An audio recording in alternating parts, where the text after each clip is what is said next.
Mga nakakabilib na benepisyo ng mais. Narito ang 15 benepisyo sa kalusugan ng pagkain ng mais.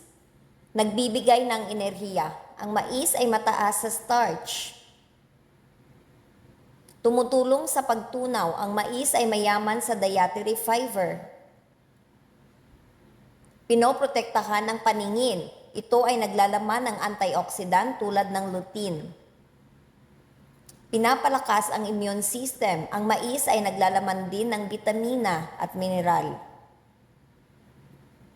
Pinapatibay ang mga buto.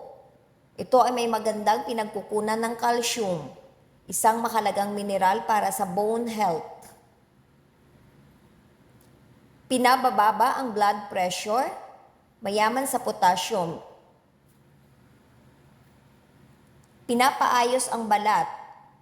Ito ay naglalaman ng antioxidant, beta-carotene at vitamin E.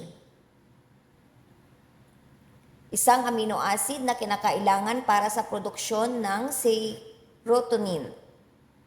Pinapalusog ang buhok. Ang mais ay naglalaman din ng biotin.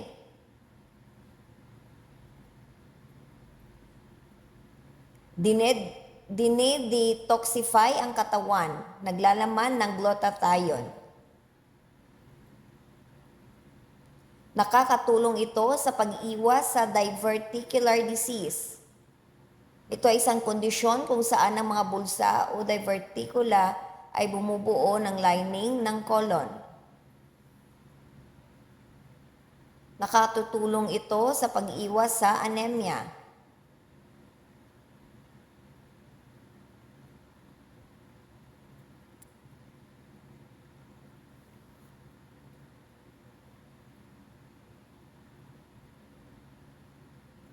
Nagbibigay ito ng gluten-free na dieta. Ang mais ay isang gluten-free na butil.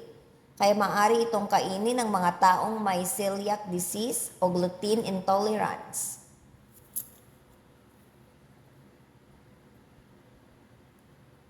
Nakatutulong din ito sa pag-iwas ng cancer. Ang mais ay naglalaman din ng iba't ibang mga phytochemicals na may anti-cancer properties. Ang ilan sa mga ito ay ang ferulic acid.